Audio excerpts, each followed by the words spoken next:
Brits go to the polls in less than 2 weeks to elect a new government, and the opposition Labour Party appears to be gaining ground on the ruling Conservatives. So that's driven the pound sharply lower against the dollar.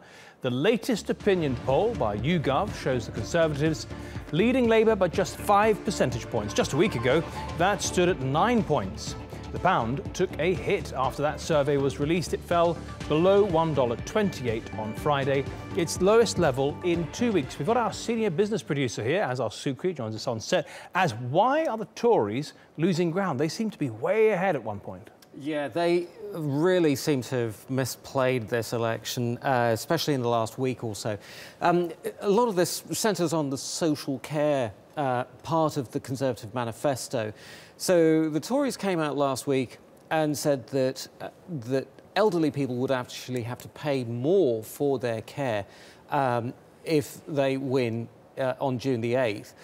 That resulted, of course, in a backlash over the weekend, and then this week there's been a U-turn, although Theresa May claims that nothing has actually changed, but everybody in the UK is essentially seeing this as a big U-turn. So that has come back to haunt the Tory party.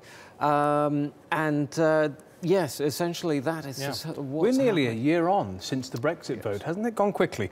And since that time, 20% drop in the pound. What has that done to ordinary people, average Mr. and Mrs. John Smith, in England? What has that done to them? The short answer to that is that there's been an incredible amount of inflation coming in. So Britain imports a lot of its goods, a lot of its consumer goods, and that is being felt by ordinary consumers.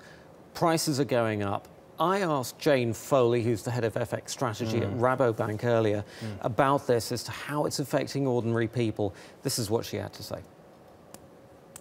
But it really is the impact on inflation and the consumer sector that has hurt the economy. Now, sterling has dropped very significantly relative to its level a year ago, and that has brought inflation on a broad base of items. Now, the CPI inflation index has risen up to 2.7%. That compares with the Bank of England target of 2%. And that really is eroding into consumers' incomes, particularly, of course, perhaps poorer people who spend a larger proportion of their income on food. And we've seen the result of this in a much worse trend, or a much worse trend for consumer data. Retail sales back in December was hit hard, and whilst we did have better retail sales data in April, it's very likely that that is temporary and indeed weather related. Well, I think one of the reasons, perhaps to be cynical, that Theresa May called the election when she did, rather than leave it another few months, is because as we progress through the year, the impact on inflation on consumers' income is going to become far more marked. So, for instance, if we look at the earnings data, well, it was only just over the last few weeks that we saw the official data technically put real incomes into negative territory. So that means inflation rising at a faster pace than income growth. So as the weak pound's been difficult for some, but for stock prices, a great boost. Yes, now again, it depends on which stocks you're looking at. If we look at the FTSE 100, the main benchmark in the UK, a lot of those stocks actually get most of their income from overseas, in US dollars and other foreign currencies. Those companies have been doing really well. Those prices have gone up by about 21% year to date. If you look further down the list at the FTSE 250, a lot of those companies make their money domestically and actually import a lot of their raw materials.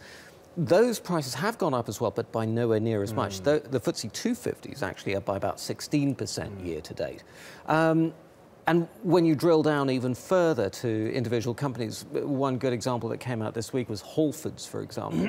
You may know this famous company, sells bikes and auto parts. They import a lot of their stuff. Their earnings fell actually a lot more than expected. EasyJet, another good example, budget airline, they reported a bit bigger than expected loss. Also because they pay a lot, a big part of their cost is actually oil, and they pay for that in US dollars. Right. So that it all depends really what you're doing. And if you're effect. one of those big companies repatriating in dollars, you're going to see the benefit when it turns into pounds. Just one last question. We've got the election coming up very soon. The pound, what is the best case scenario for the pound to strengthen? Yeah, I've been looking at this, been asking analysts about where they see the pound heading. Most people are talking about the pound really staying within the kind of range that we've been seeing in. Not really too much in either direction unless so the outcome, whether it's a Conservative or Labour government, does that alter the strength of the pound? That could.